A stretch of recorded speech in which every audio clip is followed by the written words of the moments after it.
o'g'il tarbiya qilayotgan bo'lsangiz, ushbu videoni oxirigacha ko'ring. Zero o'g'lingiz baxtli va kelajakda muvaffaqiyatli bo'lishiga va uni mevasini siz ham huzurini ko'rishingizga olib keladi. Chunki men ikkita o'g'il tarbiya qilyapman, aynan shu metodni qo'llab tarbiya qilyapman. Ketdi.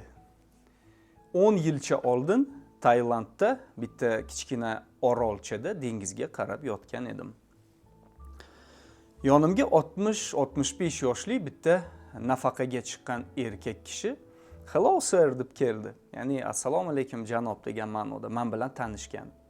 Oldimga keldi, shunaqa ichimlik olib keldi, menga taklif qildi. Oldim, birga o'tirib gaplashishni boshladik. Ushbu erkak Sitsiliya, ya'ni italiyalik ekan va 6 oy o'sha Tailanddagi orolda yashaydi. Chunki haqiqatan jannat u joylar va 6 oy o'zini Italiyasiga ketib o'sha joyda yashar ekan. Oradan vaqt o'tdi, gaplashib turibmiz va men bu insonni dono ekanini his qilganim uchun unga mentalitet bo'yicha savol berdim. Chunki har doim men mana shu bizni jamiyatning mentaliteti va u boshqa joylarning mentalitetlarini solishtirib, qiziqib, mana shunaqa o'rganib yurardim. Fursatdan foydalanib, unga shunaqa gap aytdim. Bilasizmi? Bizni jamiyatda ota-onalar farzandlarini katta qilgan payti shunaqa bir odat an'anaga kirgan, что oldin o'sha turmush quradi ota-ona, keyin farzandli bo'ladi, o'g'il bo'lsa qiz kerak, qiz bo'lsa o'g'il. Keyin uje hammasi nima deydi, farzandlar katta bo'lganidan keyin toki ota-ona tirik ekan, o'sha farzandni baxtiga ham, baxtsizligiga ham sherik bo'lishadi. Qaysi ma'noda? Birinchidan ularni o'qishga kirgizishga ham yordam berishadi. Agar o'zi kira olmasa kirgizadi-yu, bu понятно-ku. Ikkinchidan ularni ishga joylashga ham yordam qilishadi. Farzandlarni, asosan o'g'il bolalarni.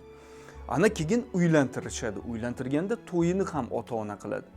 Agar 8 ta 10 ta farzand bo'lsa, 10 tasini ham to'yini qiladi. O'zi qarz qiladi, kurs qiladi, boshqa qiladi.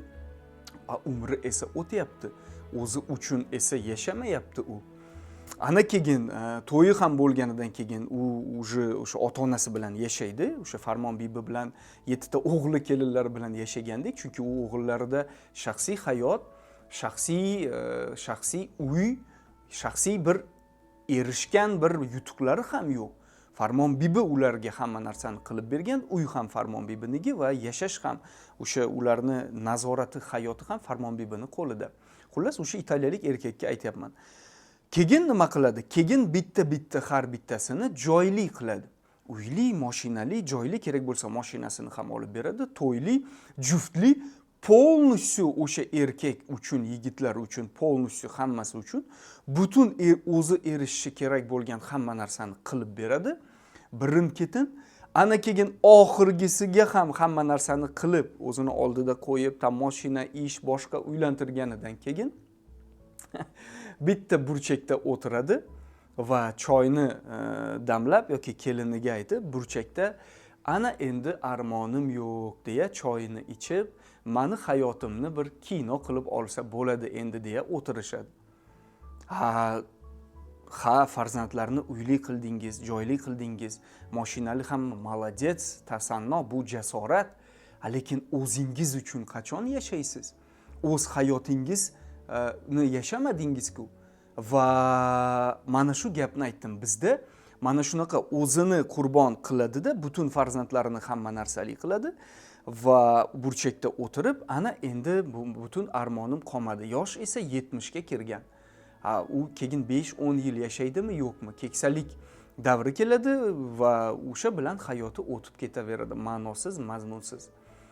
Bu bizni mentalitet dedim. Sizlarda qanaqa va nima deysiz bizni mentalitetga va sizlardagi hayotga desam, boyagi donishmand inson menga shunaqa gap aytdi. Bilasizmi, men sizlardaginiga fikr bildirib o'tirmayman, lekin mana o'zimni shaxsiy 3 ta o'g'lim bor. Nimam ayolim 10 yil oldin olamdan o'tganlar, rak tufayli dedilar. Va men chef powerman. Har doim o'sha chef power bosh oshpaz bo'lib ishlaganman va hozirgacha hobbi o'sha bosh oshpazlik qilib turaman. Menga pul kerak emas, lekin men yaxshi ko'raman shu kasbni deydi. Endi qarang, men sizga o'zimni metodimni aytib beraman qanaqa bo'lgan. Biz ayolim bilan shunaqa kelishganmiz boshidan. 3 ta o'g'limizni ularga qadriyatini to'g'ri beramiz, qo'limizdan kelgancha tarbiya beramiz. Ularni albatta o'qitamiz, ya'ni qo'lida instrument bo'lishi kerak va eshikni ochamizda bitta ularni haydaymiz. Ya'ni qo'lingga qurol berdik, miyangga aql berdik, qadriyatni berdik va asosiy senga berish kerak bo'lgan narsalarni berdik. Endi hayotingni o'zing qur. Bu endi bizni hayotimiz va biz yangi davr keldi, novaya epoxa, bir-birimizdan lazzatlanib, hayotimizdan lazzatlanish uchun. Ya'ni bu yog'iga seni muammolaring bilan yashashni istamaymiz degan ma'noda. O'sha italiyalik erkak aytayapti. Ya'ni boshida ularni podrastkovoy o'smir paytida majburiy emas, ularni ishlaysanmi gul do'konida yoki ofitsiant bo'lib ishlaysanmi deb ishga joyladik. Kuniga 2 soat, 3 soat o'sha joyda pishdi ular. Psixologiya, har bir inson bilan gaplashib ko'rib, qayergadir отказ eshitib o'rgandi. Ya'ni beti qotdi qaysidir ma'noda va katta hayotga sekin-sekin tayyorlana boshladi. Uni ustiga keyin yaxshi maktab, yaxshi institut ularga yordam berdik o'qishiga, hammasiga ham. O'rtacha 21-22 yoshlarida farzandlarimiz qo'lida diplomi bor, hayotda уже ozgina bo'lsa ham tajribasi bor, ishda bizni tarbiyamiz bor. Bitta hattoki uylantirmasdan eshikni ochdikda hayotingni o'zing qur deya ularni haydadik. Nima bo'ldi? Ular uydan chiqadi. Uydan chiqqandan keyin kvartira snimat qilib, arendaga do'stlari bilan, boshqa bilan katta hayotga qadam qo'yadi. Eng asosiysi kindigi uziladi, separatsiya bo'ladi. Erkak kishi uchun bu juda muhim. Keyin qayergadir ofitsiant bo'lib ishga kiradi, barmen bo'lib ishga kiradi, farqi yo'q. Yoki o'z diplomi bo'yicha ishga kiradi. Keyin o'sha joyda uni miyasida uy olishim kerak yoki uylanishim kerak degan muammosi bo'ladi va mana shu maqsadi bo'ladi. O'sha maqsadga o'z kuchi bilan erishishi, o'zini talantlarini yuzaga olib chiqishga unda imkoniyat bo'ladi deyapti. Va bilasizmi deyapti, u ishga ham joylandi. O'sha joyda tirishi, boshi g'urra bo'ldi, muammolar bo'ldi, boshqa bo'ldi. Bu muammolar esa uni ulg'aytirdi, mustahkam va mustaqil qildi. O'sha joyda parallel tarzda tabiiy ravishda o'zini juftini uchratdi, sevgisini. To'yiga biz, mana onasi bilan o'sha paytda to'yiga biz как mehmondek bordik. Xarajat qilganimiz yo'q, boshqa mehmondek borib, mazza qilib, bu farzandlarimiz bilan birga xursand bo'lib, yana hayotimizda davom qilaverdik. Xuddi shunaqa har bitta farzandimizni to oxirigacha. Ular mana shu o'zi qoqilib, o'zi urilib, o'zi juftini tanlab, o'z hayotini yashayotgani uchun hozirda mana ayolim o'tib ketdi, lekin menga minnatdorchilik sifatida har bittasi har oy bir oyiga $2000 jo'natishadi. Men aytaman, menga kerak emas bu pullaringiz. Men mingdan ming roziman, sizlardan hech narsa kerak emas. Nafaqam o'zimga yetadi. Haligacha mazza qilib ishlayman desa ham, yo'q otajon, bu sizga minnatdorchilik sifatida beramiz.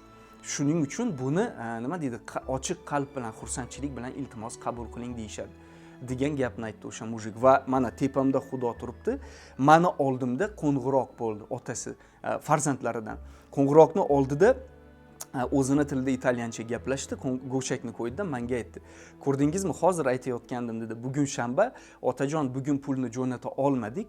Dushanba kuni jo'natamiz, xavotir olmang deb qo'ng'iroq qilishyapti, farzandlarim deyishyapti, dedi. Va farzandlarim bittasi stomatolog Kanadada, bittasi Amerikada yurist, advokatmi shunaqa, bittasi o'zimizda Italiyada tadbirkor. Hammasi uyli, joyli, mashinali, o'zini tam o'rnini topgan jamiyatda va hammasi mendan va onasidan mamnun degan gapni aytdi. Men esa mana 6 oy mana shu jannatda mazza qilib dam olaman. 6 oy o'zimni nimamda, yurtimda qariganimda va nima deydi, keksa bo'lib qolganimda meni nazarimda farzandlarim tashlab qo'ymasa kerak deb kulib qo'ydi. Chunki men buni pedagog psixolog sifatida, men bolalik nima deydi, birinchi kasbim pedagog psixolog bo'lganligi uchun men prekrasniy bilaman, mehr ko'rgan, separatsiya bo'lgan va ota-onasi tarafdan mana shu hamma narsa pul emas, ya'ni qadriyat, tarbiya, mehr berilgan farzandlar hech qachon ular tashlab qo'ymaydi. Moliyaviy tarafdan ham, mehr tarafdan ham. Bu din, millat tanlamaydi, ishoning. shuning uchun ham mana shu tarbiya menga ma'qul bo'lganligi uchun va bu separatsiya qilish o'g'illarni va farzandlarni o'z hayotini yashab o'tishini xohlaganim uchun ham men ayolim bilan xuddi shunaqa metodni tanlaganmiz. Bolalarimga hozirdan aytaman, sizlar bizga hech narsa должен emassizlar va biz maksimum sizlarga beramiz mehr, tarbiya hammasini qo'ldan kelgancha va katta bo'lganingizdan keyin o'zlaringiz ishlaysiz, o'zingizni hayotingizni qurasiz. Sizlarning muammoingiz, boshqa narsangiz bizga kerak emas. Biz esa onang bilan mazza qilib yashaymiz. Qo'ng'iroq qilib tursangiz, biz baxtlimiz deb tursangiz, shuni o'zi bizga kifoya degan qarash bo'yicha biz farzandlarimizga mana shunaqa hozirdan miyasiga uqtiryapmiz. Nega? Chunki agarda biz ularga uy, joy, mashina, to'yini ham, juftini ham tanlab berib, hammasini o'zimiz qiladigan, qanotimizni ostida faqat avaylab katta qiladigan bo'lsak, o'sha farzand o'zini ichida qanaqa potensiali bor, qanaqa uni nimalarga qodir va qanaqa kuchi borligini bilmaydi, uni ishlatishga ehtiyoj ham bo'lmaydi va uni bemalol tarafi bo'ladi. Otam bor, onam bor deydigan, tushunyapsizmi? Va bunaqa qilish uchun esa biz xudbinlarcha ularga nima deydi, keyin tashlab ketmasin yoki bo'lmasa keyin bizni boqsin yoki keyin bizga qarasin deya unga xudbinlarcha o'sha san bizani rozi qilishing kerak va san bizani butun umr boshingda ko'tarib yurishing kerak, senga qilyapmiz, san buni qaytarasan deya og'ir toshni orqasiga topshirib qo'yishimiz kerak. Agar bunaqa qiladigan bo'lsak, kelajakda u bizni rozi qilish uchun o'zini ayolidan ham kechadi, uni norozi qiladi, farzandlarini ham keyingi planga qo'yib qo'yadi, o'z hayotini yashay olmaydi va ota-onamni rozi qilishim kerak ekan deya biz uchun yashashga harakat qilib o'z hayotini afsuski barbod qiladi. Bu har doim shunaqa. Hech kimni rozi qilishi kerak emas, ishoning. Rozi qilish Konfutsiy ham aytgan, dinidan, millatidan qat'iy nazar Alloh yaratgan tabiat qonuni bor. Unga ko'ra Konfutsiy ham aytgan bu gapni, ota-onani rozi qilishni eng to'g'ri yo'li farzand o'zi sog'lom bo'lishi, o'zi baxtli bo'lishi, o'zini rozi qilishi. Chunki haqiqiy sog'lom, yetuk fikrli ota-ona farzandi kasal bo'lsa, o'ziga qaramasa, baxtsiz bo'lsa va o'zini rozi qilmay atrofdagilarni mehrini sotib olish uchun harakat qiladigan bo'lsa, uni hayoti kuyib boradi, uni ichi kuyib boradi. Uni sog'ligi boshqa va ota-ona, yetuk ota-ona bundan perejivать qilib, xavotir olib yashaydi. Yetuk ota-ona, sog'lom fikrli ota-ona farzandiga qarzdorsan degan yukni qo'ymaydi, unga o'z hayotini yashashga qo'yib beradi va mustaqil nimagadir erishishga qo'yib beradi va ana shu joyda baxtli bo'lgan farzandini baxtini ko'rib, o'zi xotirjam, o'zi baxtli bo'ladi. Mana aslida qanday qilib ota-onani rozi qilish kerak.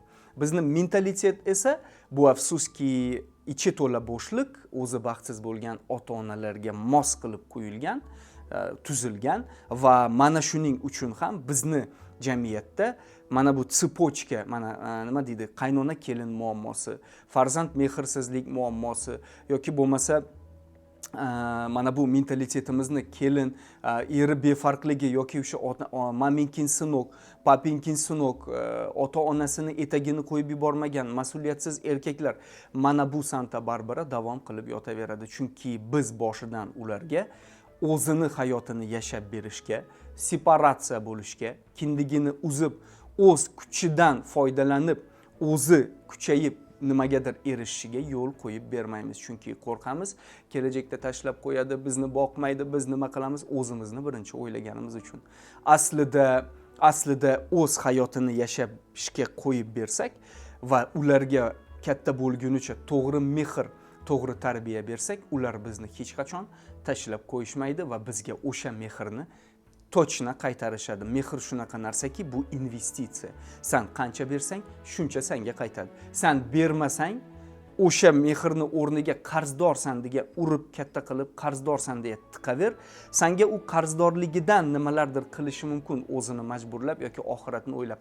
Lekin senga u o'zini majburlab mehr bera olmaydi. 100% shunaqa ishlaydi. Shuning uchun farzandlarga o'z hayotini yashab berishga, mustaqil ularga qadriyat, tarbiya, ilm berib, eshikni ochib, o'z hayotini yashashga qo'yib berish kerak. Dindan, millatdan, irqdan qat'iy nazar. Mana bu eng to'g'ri yo'l bo'ladi. Kelajakda uni o'zini mevasini ham ko'radi, muvaffaqiyatli ham bo'ladi va sizga ham baxti bilan ulashib keladi, baxtsizligi bilan emas. Nega bizda aksariyat farzandlar baxtsizligi bilan ulashib keladi? Yigit ham ajrimi bilan, qimori bilan, kreditlari bilan, alkogolik qanaqadir zavisimistlar bilan, qiz ham ajrimi bilan, kaltak yeyishlari bilan, oilasidagi o'sha erga tekkan joyida muammolari bilan, chunki ular ota-onasini tabiatan jazolaydi. O'sha meni separatsiya qilmadingiz, kindigimni uzmaganligingiz uchun men sizni butun umr ulg'aygunimcha sizga qasos olaman shunaqa deya o'zi bilmaydi buni. Tabiatan separatsiya bo'lmagan farzandlar ota-onasidan keyin baxtsizligi bilan o'ch olishadi. Oxirigacha ko'rganingiz uchun rahmat deyman. Har bitta gapimni vijdonan, qalban va ilmimdan kelib chiqib va menga berilayotgan ilmlardan kelib chiqib gapirdim. Klass bosib qo'ying, qo'ng'iroqchani bosib qo'ying, yana keyingi videolarimni o'tkazib yubormaslik uchun va obuna bo'lib qo'ying. Bu meni kanalimni rivojlanishiga va menga motivatsiya ham beradi. Salomat bo'ling, o'zingizni asrang.